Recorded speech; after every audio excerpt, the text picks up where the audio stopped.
Hi, this is Cheryl Hazard. So I've gotten to watch more of Samantha Berg's video regarding death at SeaWorld, and there's still more of it to watch. So, but I felt that what I've learned so far is relevant, and I do want to comment on it. And my brain gets tired easily, and I had to take a whole bunch of notes just to get down key pieces of information that I felt were key. And once I get into something, I kind of feel that pull to talk about it and to, process the idea behind what she's been trying to say and to present it.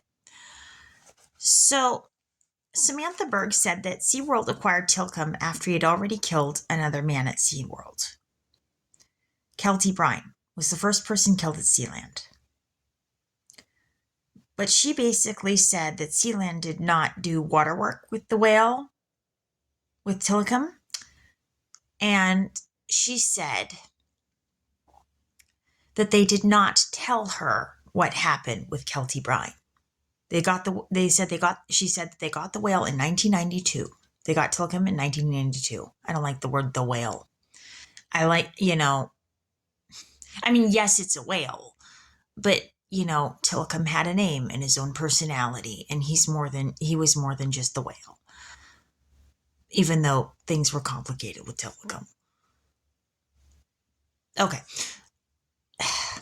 I'm trying to elaborate, and I don't mean to disrespect the case or the whale or the people. It's complicated. And this is why I'm bringing this up. And to be fair, and I'm trying to make the point, because with what happened with Samantha Berg, she was saying basically she kind of went from they weren't telling her things and there weren't things they knew to she was starting to know more. And I think that's a key thing. But waterwork, she said, was like training to get the whales accustomed to the idea that the people would go in and out of the water with them. Getting them acquainted not only with the trainer, but having them, I guess, in what you would call in their territory.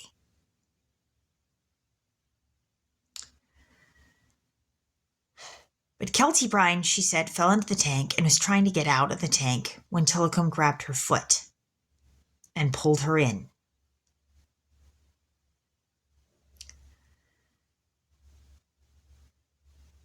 And Samantha Berg said that Kelty Brine was screaming for 10 minutes. She was in that water trying to fight it and screaming. 10 minutes. The audience witnessed it for 10 minutes. And they said it was horrifying. She described it as horrifying for the audience.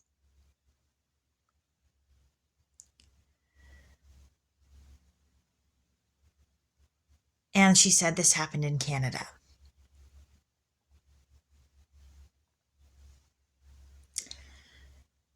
Daniel Dukes, she said, was the second victim, and he snuck into the tank at night. And she said he had a previous arrest record.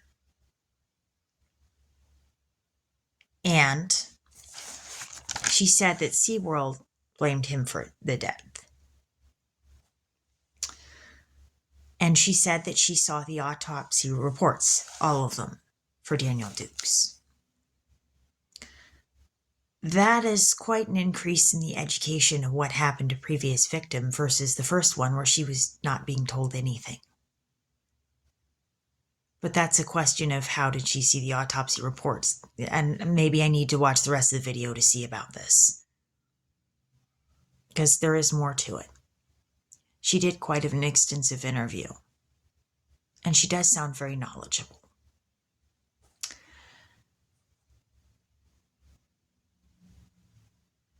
And one thing that I think was really key about what Samantha Berg said is she said that regarding Daniel Dukes, she said she found it odd that nobody was around the tank at the time that Daniel Dukes fell in and that he died, because she stated that a whale with her baby was around and that they check for the respiration of the whales regularly, often.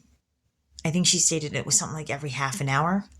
So it was like it was a regular. There should have been. They said that because they were checking this, they had more trainers around because they were checking for the respiration of this mother or its baby.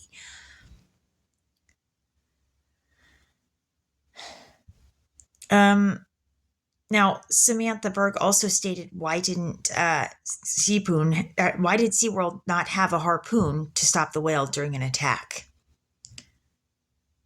And now that poses a really significant question too, because if they have to have a harpoon around if the whale attacks, there's the issue of that goes back to the safety of the trainers and the anticipation that they could attack. And then there's also the well-being of a whale that would die if it got attacked, if it went ahead and attacked a person. And I know that Samantha Berg is thinking about the safety of a person. She's talked about the death of Dawn Brancheau. She's talked about the death of Daniel Dukes. She's talked about the death of um, Kelty Brine. So, she's looking at this from different angles, and she definitely has. So when she's saying that, I don't think it's that she hates the whales, but she's aware that that's a safety precaution. And so there is the question of, does having SeaWorld and having whales and performing and people around and their trainers, does it put them into a potential no-win situation?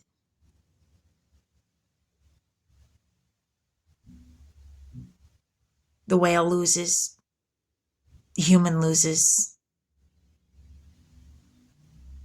Does it?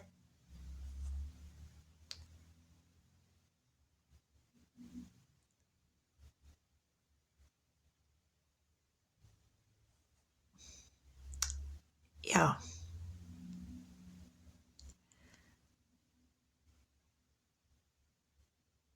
And unfortunately, in Samantha Berg having to bring that up, she did have to bring up something else that was controversial about the safety of how to keep the park safe. She does bring that up. The lives of both the whale and the people are important. And so, how do they do right by that one? And she was right. There needed to be a plan B in that situation. Apparently, another trainer said that they brought out a net to try to distract Tillicum when it came to Dawn Brancheau, and it didn't work. So they do need plan B if there is an attack. But a harpoon would kill the whale. So what do? They need plan B. And obviously this is an issue, and the fact that they need a plan B is kind of a red flag at that point. So this is a tough one. And I still want to see what else Dawn Brancheau had to say about, or not Dawn Brancheau. My apologies to Dawn Brancheau's family, by the way. My brain was tired. I wasn't trying to be insensitive. Samantha Berg.